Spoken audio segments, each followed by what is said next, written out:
Encore une fois, si vous avez vos Bibles, tournez avec moi maintenant dans Luc 19. Luc, l'évangile de Luc.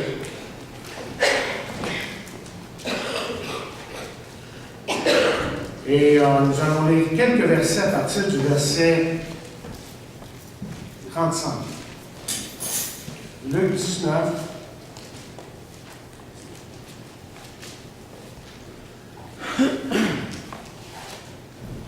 Verset 35 nous dit, ils emmenèrent à Jésus l'ânon, sur lequel ils jetèrent leurs vêtements et firent monter Jésus.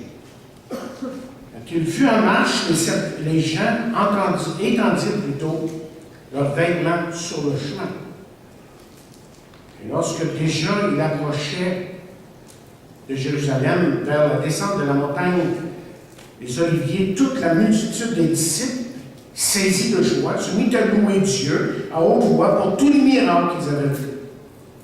Ils disaient, béni soit le roi qui vient au nom du Seigneur. Paix dans le ciel et gloire dans les lieux très hauts. Quelques pharisiens du milieu de la foule dirent à Jésus, Maître, reprends tes disciples.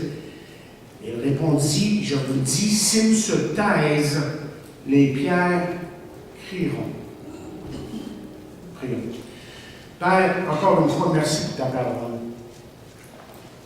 Merci pour ta parole qui est la vérité, qui nous dirige dans la vérité et qui nous donne à te connaître à cause de Jésus et de son œuvre sur la croix.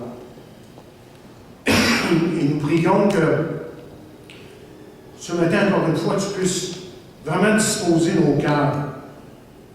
Parce que nous voulons comprendre ta parole. On ne veut pas juste la lire, la méditer même. On veut aller plus loin que ça. On veut vraiment comprendre le sens de ces paroles. Parce qu'elles viennent de toi. Tu les as inspirées pour notre instruction, pour vraiment nous conduire à toi, pour te connaître et pour t'adorer. Donc, bénis tous et chacun ici ce matin. Nous prions ça dans le nom de Jésus. Amen. Ils ont été 7 jours extrêmement mouvementés. 7 jours qui sont devenus le sujet de beaucoup de conversations, de débats et de films. Et ces 7 jours ont inspiré des peintures, des architectes et des musiciens doués. On nous dit qu'il est difficile de calculer l'impact de ces 7 jours sur le monde. Ce qui est encore plus difficile, c'est de comprendre comment il se fait que des milliers de gens ont vu leur vie radicalement changer à cause de ces 7 jours. Pourtant, la Bible nous indique qu'il n'y avait qu'un petit nombre de personnes impliquées dans ces événements.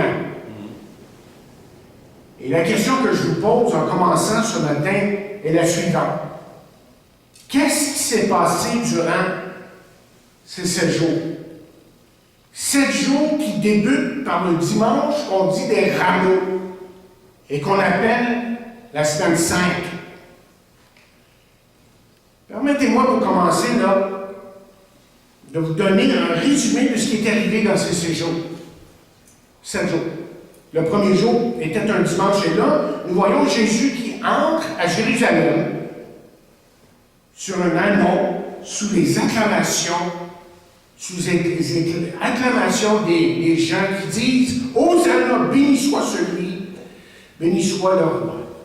Et ça, vous voyez, c'était tout simplement l'accomplissement d'une prophétie qui avait été faite des années auparavant. Zacharie 9 nous dit « Sois transporté d'allégresse, fille de Sion, pousse les cris de joie, fille de Jérusalem. Voici ton roi, vient à toi. Il est juste et victorieux. Il est humble et monté sur un âne petit d'une ânesse. » Le lundi, prochain jour, Jésus entre dans le temple et fait le grand nettoyage. Parce que la maison de Dieu, vous voyez, était devenue un lieu de trafiquants plutôt qu'un lieu de prière. Mardi, Jésus enseignait en parabole en avertissant les gens contre les pharisiens. Et a prédit, là, dans cette journée-là, qu'il reconstruirait le temple en 3 jours. Mercredi, bien, il semble que le 4e jour, que la Bible ne nous dit pas grand-chose sur ce jour-là, c'était peut-être, selon certains, peut-être un jour de repos, de méditation pour tous. Mais jeudi, le 5e jour, eh bien là, nous trouvons Jésus avec des disciples dans la chambre haute. Et c'est à ce moment-là que Jésus célèbre la dernière Pâque avec eux. Mais là, il lui donnera, à la Pâque en tout cas, un autre sens. À partir de maintenant, nous ne prendrons plus la Pâque pour se rappeler la sortie des Juifs de l'Égypte, mais pour célébrer sa mort, son corps brisé, son sang versé. Et plus tard dans la nuit, on va trouver Jésus au jardin de Gethsémane, dans une agonie, chers amis, qui aurait pu tuer un homme normal. Une agonie devant ce châtiment terrible qui l'attendait lui, dans les heures qui suivraient. Et vendredi, évidemment, arrive, c'est le jour, on pourrait dire, le jour le plus terrible sur la terre. C'est le 6e jour, et ce jour-là, Jésus sera justement trahi, emprisonné, abandonné, accusé faussement, renié, battu et condamné. Et là, on le forcera à porter sa propre croix. Et il sera enfin crucifié avec 2 malfaiteurs. Samedi, Jésus est dans le tombeau, une sorte de grotte offerte par Joseph d'Arimathée. Et dimanche, bien, que dire de dimanche, évidemment, bien, ceci, la passion du Christ est terminée, et la pierre gigantesque qui se trouvait devant son tombeau a été déplacée dans la nuit. Les gardes l'ont attesté, Jésus n'y était plus. Et tôt le matin, certains se rendent au tombeau et le trouvent vide. Et graduellement, la vérité, comme un feu de forêt, se fait connaître, malgré ce que certains essaieront de dire à propos de Jésus. Si Jésus n'est plus dans le tombeau, c'est que, vous voyez, Jésus est ressuscité. Il n'est plus justement le Jésus qui est sur la croix ou sur une croix ou dans le tombeau, mais celui qui est vraiment, à partir de ce moment-là, et aujourd'hui aussi, vraiment vivant. Et il est assis, nous dit la Bible, à la droite du Père, interpellant, même aujourd'hui, interpellant les hommes de tous les siècles de croire en lui. Et c'est pour ça que Jésus a dit ceci un jour. En vérité, je vous dis, celui qui croit en moi, qui me fait confiance, le mot croire, c'est pas juste là, c'est dans le cœur, mais qui me fait confiance, dit-il, a la vie éternelle. Il y a maintenant, je pense à peu près une douzaine d'années que le film de Mel Gibson est sorti. Et j'aimerais vous dire ce matin pourquoi ce film est important. C'est que vous voyez, aujourd'hui, dans notre culture, l'émotion, on pourrait dire la douleur et la passion de la crucifixion de Jésus-Christ a été perdue. Et je m'explique en disant ça. La prochaine fois que vous irez dans une librairie chrétienne, regardez les images qui dépeignent la mort de Jésus. Rares sont les images qui donnent un vrai reflet de la crucifixion et de toute son horreur. J'ai vu à un moment donné une image, une fois, qui montrait le côté percé de Jésus. Là, Jésus était sur la croix, et le Jésus qui était sur cette croix était passablement, on pourrait dire, propre. Et il y avait seulement quelques gouttes de sang qui coulaient de son côté. Mais dans Jean 19, voici ce qu'on lit.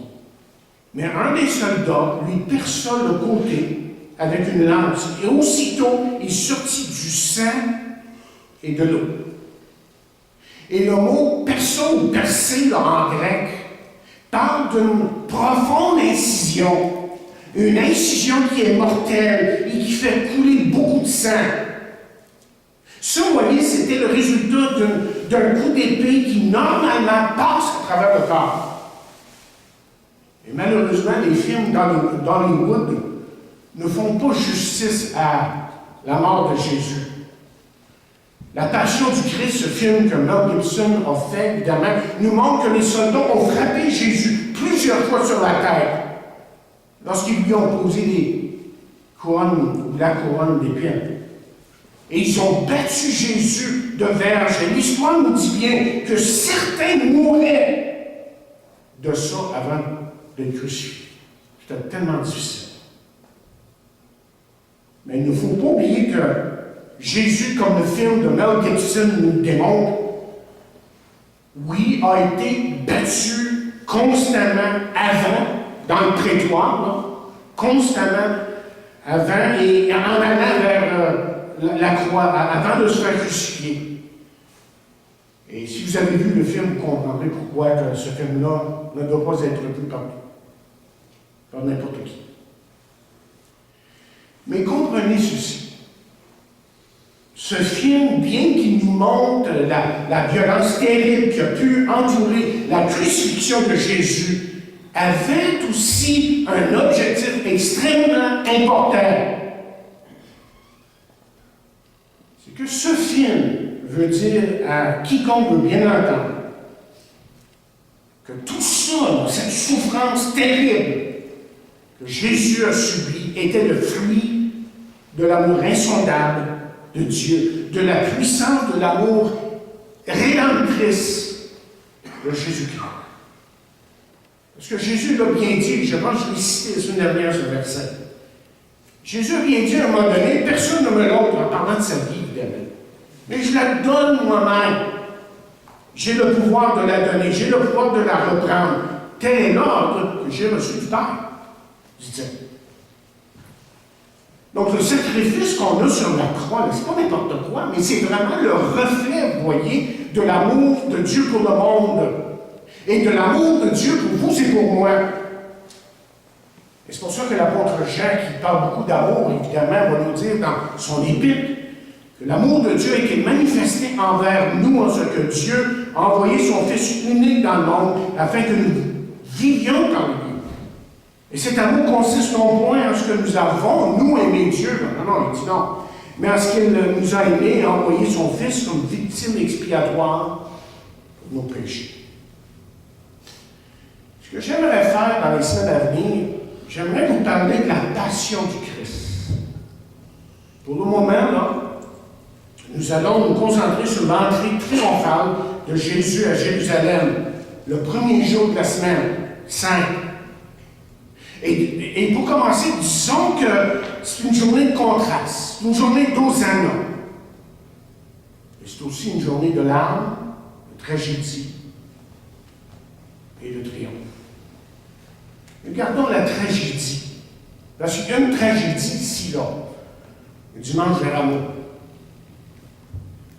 Regardons pour être précis, justement, pourquoi le dimanche de Rameau est une tragédie. Et j'aimerais pour commencer que vous essayiez de vraiment vous mettre dans la peau des gens de ce temps-là. Parce qu'il y a un aspect culturel ici qui est très important.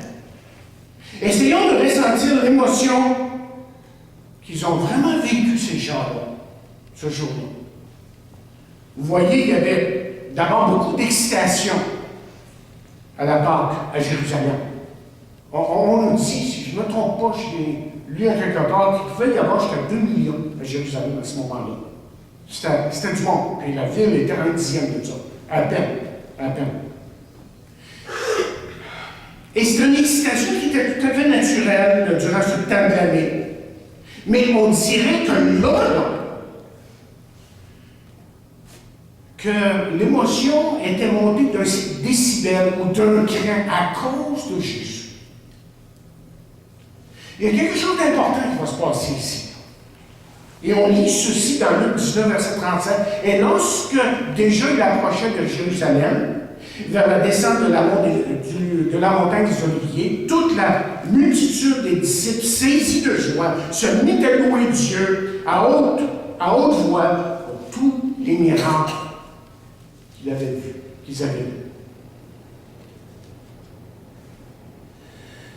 Et voilà qu'il se trouve Jésus à la porte de Jérusalem. Et à la porte de Jérusalem, il y a une foule qui criait. Et vous l'imaginez. Et sur un âne se trouvait une personne qui ne disait pas grand-chose, qui ne disait pas un mot, mais qui était reçue littéralement comme une vedette. Comme un personnage de grande importance.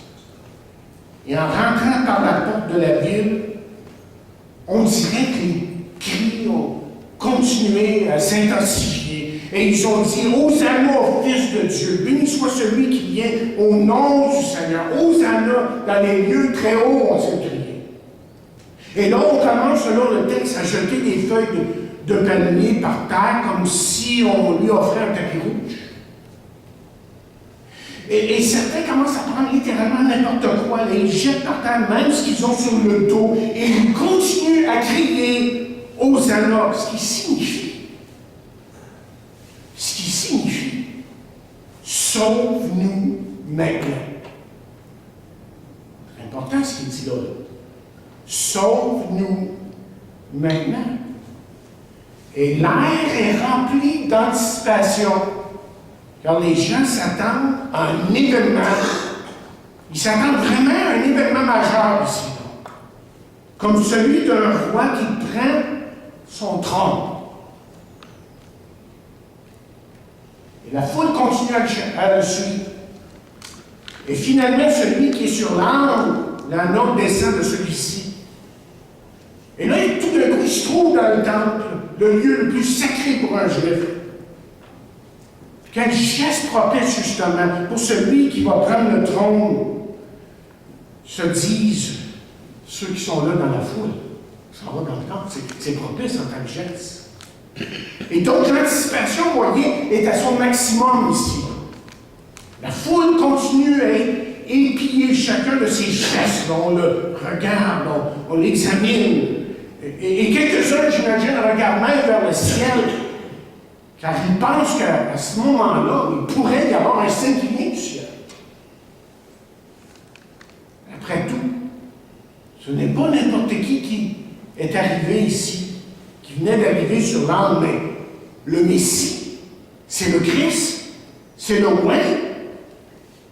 Et on peut même s'imaginer que même les anges du ciel regardent et sont prêts au signal donné à l'établir roi d'Israël. Je me demande si vous saisissez le moment. Pour ceux qui sont assez vieux, quand les Beatles sont arrivés en Amérique, vous vous rappelez? C'était l'euphorie. Des milliers de personnes, par exemple, sont venues les rencontrer à l'aéroport de New York. C'était jamais vu. Le phénomène était explosif, même contagieux. Et là, ça nous donne une idée de comment que Jésus a été reçu. Comme les alliés qui sont rentrés à Paris pour libérer cette ville des Allemands, du point de vue des Juifs, du Juif, okay? Jésus était leur libérateur. Vous savez ici, là? Essayez de le suivre. Le moment que les prophètes avaient annoncé depuis des siècles, et ce n'est pas depuis hier qu'on en parlait de sa venue, là. Depuis des siècles, était maintenant arrivé. Voici un peuple qui était sous le joug de l'ennemi, les Romains, et qui attendait littéralement leur libérateur. Ce libérateur qui à lui seul vaincrait les Romains parce qu'il était le Messie. Et dans leur tête à eux, Jésus était venu, voyez, Jésus était venu au bon moment, et Jésus était justement l'homme de l'occasion. Puis, le moment que tous attendaient arriva. Jésus rentre dans le temple. Et la foule, tout d'un coup, devenue tranquille et gardait les yeux sur le Nazaréen. Et dans le temple, Jésus se promène pour quelques minutes et puis s'approche du lieu très saint. Et ce lieu recouvert d'une toile à l'entrée dans laquelle le grand souverain sacrificateur entrait une seule fois par année. Et Jésus est resté là pour quelques minutes, plusieurs minutes. Et durant ce temps, la foule à l'extérieur continue à l'attendre. Et on pourrait dire même commence à s'impatienter un petit peu. Puis, Jésus, par l'intérieur, cette fois-ci, arriva de nouveau à l'entrée du temple. Et là, la foule ne dit absolument rien. Ne dit pas un. Tous attendent, vous voyez? Tous attendent de lui une déclaration fracassante. On pourrait dire même un appel à la guerre. Et Jésus regarde la foule.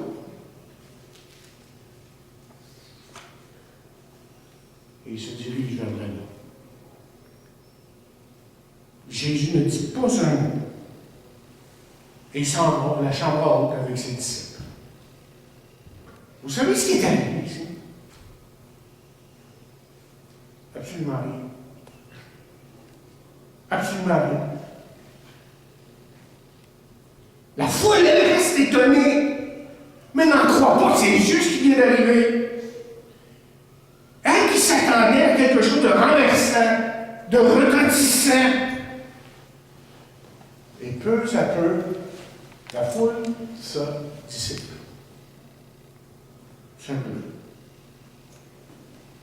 Et c'est facile de lire la déception dans leur visage.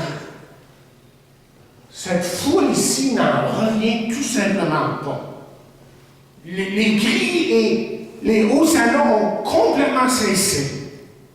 On pourrait dire même qu'il y a un silence de mort dans l'âme de tous. Et là, je vous demande encore, est-ce que vous avez saisi le moment? Vous voyez, c'est une foule qui se sent trahie. C'est une foule qui croit avoir été bernée par un imposteur. Après tout, n'avait-il pas été, ou n'était-il pas plutôt l'envoyé de Dieu, le Christ, leur libérateur et leur sauveur? C'est pas ça l'histoire. Les amis, si vous ne saisissez pas l'instant, vous ne pourrez pas comprendre pourquoi la foule, dans quelques jours, va se tourner contre lui. Et rappelez-vous que c'était plus Hosanna, là. C'était crucifie-le. Crucifie-le.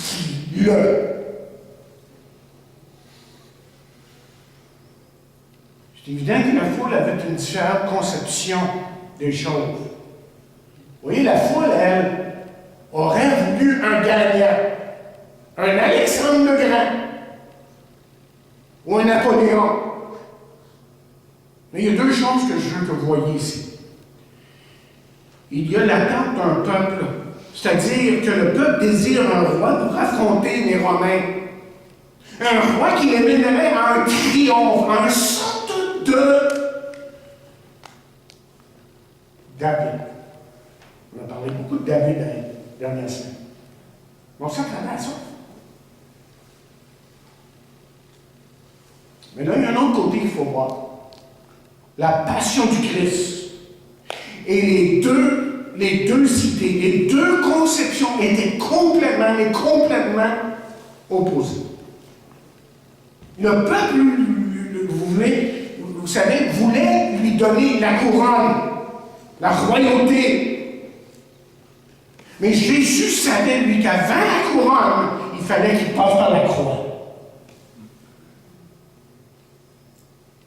Jésus le savait, ça. Pourquoi ce mot passion? Que veut-il dire exactement? Et on nous dit que c'est un vieux mot qui veut dire les souffrances d'un martyr. Et ce mot nous parle des souffrances que Jésus a endurées pour nous donner la vie éternelle, justement. Des centaines d'années auparavant, Ésaïe l'avait tellement bien décrit. Lorsque dans Ésaïe 53, il dit ceci, en parlant de Jésus. Il s'est élevé devant lui comme une faible plante, comme un rejeton qui sort d'une terre desséchée. Il n'avait ni beauté, on parle de Jésus ici, ni éclat pour attirer nos regards, et son aspect n'avait rien pour nous plaire. Méprisé et abandonné des hommes, homme de douleur et habitué à la souffrance, semblable à celui dont on détourne le visage, nous l'avons dédaigné, nous n'avons fait de lui aucun cas. Cependant, dit le texte, ce sont nos souffrances qu'il a portées, c'est de nos douleurs qu'il s'est chargé, et nous l'avons considéré comme puni, frappé de Dieu, humilié. Mais il était blessé pour nos péchés, brisé pour nos iniquités. Et le châtiment qui nous donne la paix, dit le texte, est tombé sur lui, et c'est par ses meurtrissures que nous sommes guéris. Alors voilà Jésus devant la foule, devant ces gens dans l'expectative. Ils viennent de célébrer. Ils viennent je pourrais dire comme ceci, ils viennent de célébrer son entrée et sont prêts à se soumettre à tous ses ordres, voire même mourir pour lui. Mais vous savez quoi? Jésus devra les désappointer, grandement. C'est-à-dire que Jésus devra anéantir leurs illusions de lui. Et c'est la désillusion maintenant qui est parmi le peuple. Et il va les laisser bouche bée. Et il ne leur donnera pas la chance, mais à aucun temps, de le proclamer roi. Il ne permettra pas ça. Et c'est alors, vous voyez, que les souffrances de Jésus commencent vraiment. C'est-à-dire la passion du Christ. Dans les heures qui suivront, la foule va se dresser contre lui. Parce qu'ils n'auront rien, absolument rien compris de son message, de sa mission. Et ça, chers amis, c'est peut-être la tragédie d'aujourd'hui. Et c'est encore une tragédie. De voir des milliers de gens tourner le dos à Jésus-Christ, comme ces gens l'ont fait un jour. Oh, des tragédies qu'il y en a eu dans notre monde, évidemment. Les guerres, les tremblements de terre, le 9/11, l'État islamique avec tout ce qui entoure ça, le terrorisme, et j'en passe. Mais la tragédie des tragédies, aujourd'hui, c'est lorsqu'un homme, une femme tourne le dos à Jésus-Christ. Parce que les conséquences sont irrévocables. Vous avez, si vous avez vu ce film, et vous pouvez encore le voir, évidemment, vous le voyez. Et vous avez été horrifiés par les souffrances de Jésus en voyant la passion du Christ. Mais savez-vous ce qui est encore pire que ça? C'est que l'enfer est encore pire que ça.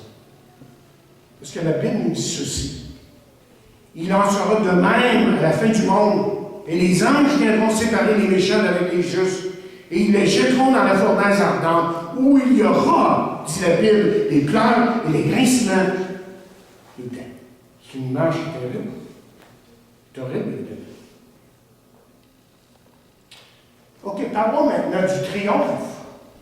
Le triomphe du dimanche des Rameaux. Heureusement qu'on n'a pas moyen de rester là. Hein? Pas mal déprimant. Tu sais, jusque-là, arriver là. Parce que vous voyez, le jour des Rameaux, du dimanche des Rameaux, est aussi un jour de triomphe. Et laissez-moi vous dire pourquoi. Parce que c'est le triomphe de l'amour sur la reine. Parce que si Jésus avait le moindrement voulu acquiescer à la demande du peuple, vous savez ce qui serait arrivé? Ça aurait été la guerre. La guerre. Ce que Jésus a donné aux hommes est un sacrifice d'amour. Et c'est aussi, chers amis, le triomphe de Dieu dans les affaires humaines. Parce que vous voyez, fondamentalement, ce que vous devez comprendre, ce que la Bible nous enseigne, Ce que l'homme est incapable d'atteindre Dieu par lui-même, c'est seulement par pure grâce. Si l'homme peut venir à Dieu et le connaître, une grâce est un don immérité. C'est pas parce que je suis religieux, catholique, protestant, évangélique, baptiste ou autre, parce que je vais être sauvé. C'est pas ça le salut. Le salut, c'est de connaître Jésus-Christ. Et voici ce que la Bible dit. Il n'y a point de juste, pas même un seul. Ça, c'est le verdict de Dieu sur l'humanité. Nul n'est intelligent, nul ne cherche Dieu. Tous sont égarés, tous sont pervertis. Il n'en a aucun qui fasse le bien, pas même un seul. Bien aux yeux de Dieu, évidemment. Nous autres, on a notre conception de bien, de ce qui est bien, et bon, et juste. Mais Dieu a une autre conception. Et c'est ça que la Bible nous enseigne. Mais elle dit aussi, là, je prends la parole vivante, où ainsi comme le péché a exercé sa domination, menant les hommes à la mort, on parle de mort spirituelle, là. De même sur la base de l'acquittement gratuit, la grâce étant son règne de justice et nous conduit par Jésus-Christ, notre Seigneur, à la vie éternelle. Quelqu'un écrit, Dieu ne se met pas au-dessus des hommes, mais dans les hommes, et c'est pour ça que sa présence peut être réelle. Sa présence, vous voyez, fait en sorte que l'amour peut triompher. La présence de Jésus fait en sorte que l'amour peut triompher et sur la haine et sur la mort. Et je vais vous donner un exemple. Il y a quelques années maintenant de cela, il y avait un service mémorial pour Humphrey. Humphrey, qui était ancien président des États-Unis. Et des centaines de personnes étaient venues pour dire au revoir à leur ami. Il paraît qu'il y avait une personne qui était là et que les gens fuyaient comme la peste. Personne n'osa s'approcher de lui pour lui parler.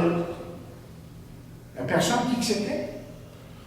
C'était l'ancien président des États-Unis, Richard Nixon. C'est lui qui avait été trouvé coupable dans l'affaire Watergate, quand il a volé les documents chez les démocrates. Et lui était là à Washington pour la première fois depuis sa démission humiliante. Mais il y a quelque chose de spécial qui s'est passé ce jour-là. C'était la seule chose qui pouvait faire la différence et qui pouvait briser la glace. C'est que le président Jimmy Carter, qui était là dans le temps, et qui était à la Maison-Blanche dans le temps, justement, est entré dans la salle. Et avant de prendre place, il a vu l'ancien président Nixon qui se trouvait seul. Vraiment seul. Et sans égard aux autres qui étaient là dans la salle, on nous dit qu'il alla vers lui comme s'il rencontrait un ancien ami. Il lui sourit, lui serra la main. Et à la grande surprise de tous, les deux hommes se sont donné l'accolade. Et là, le président Carter a dit ceci. Welcome home, Mr. President. Welcome home. Bienvenue, Monsieur le Président. Bon retour. Bienvenue. Tu es chez toi. Et un journaliste pour le Newsweek magazine écrit plus tard, s'il y a eu un point, mais tournant dans le désert de Richard Nixon, c'était celui-là, ce geste d'amour et de compassion.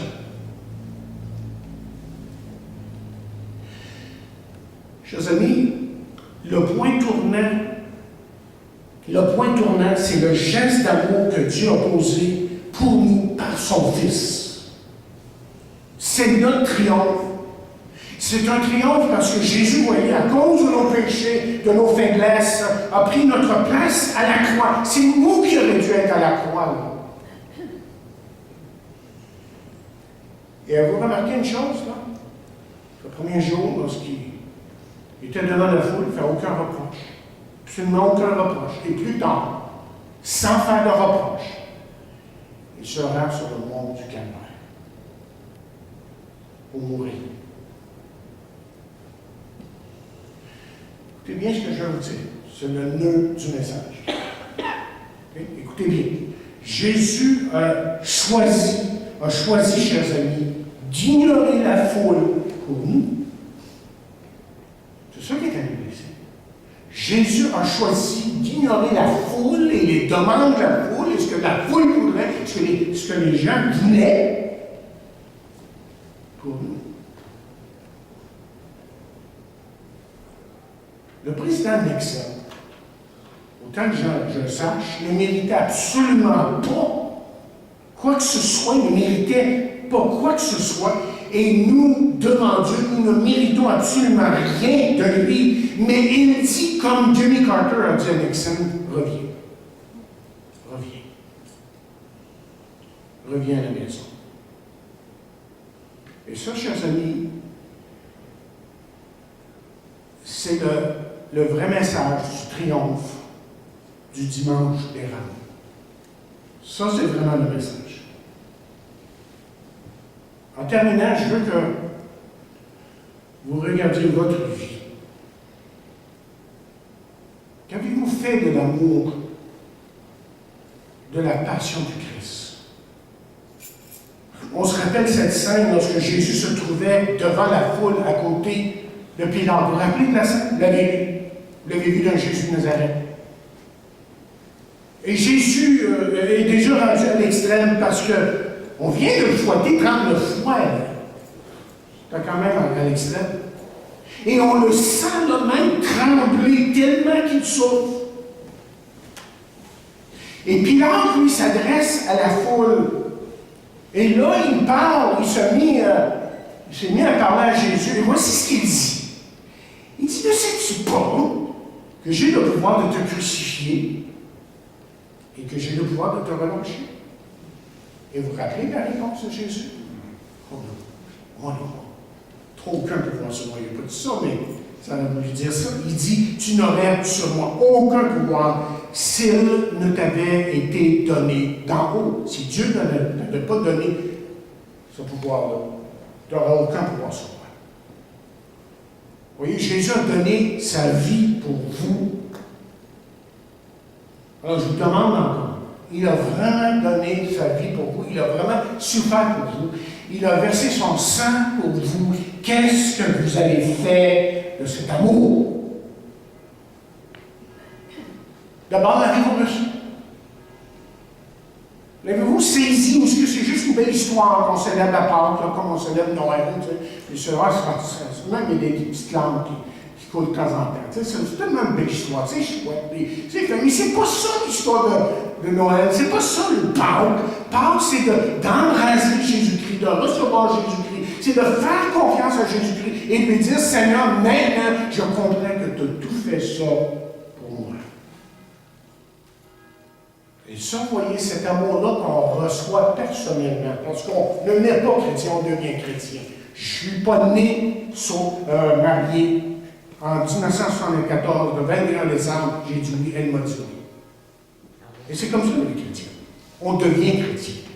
On accepte, on fait confiance à Jésus, consciemment en lui disant, Seigneur, je reconnais maintenant que tu es mort pour moi et je te reçois dans ma vie, je te fais confiance et je veux que tu la transformes. Et la Bible parle comme ça en parlant de la nouvelle naissance.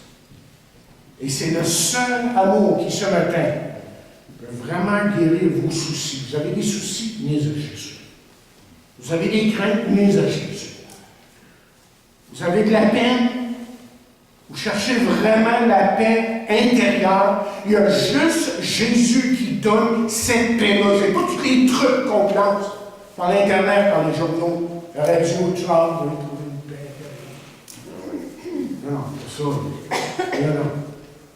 C'est une relation avec Dieu. Vous et moi, on est fait pour Dieu. On a été créés à l'image de Dieu. Et Jésus est venu pour nous ramener à Dieu, pour nous donner sa vie, la vie de Dieu en nous, pour que cette vie-là nous dirige, nous propulse littéralement dans la vie et dans l'éternité. C'est ça que Jésus veut faire pour vous. Et c'est ça qu'il peut faire pour vous aujourd'hui. Prions. Dieu, nous te remercions pour ta parole.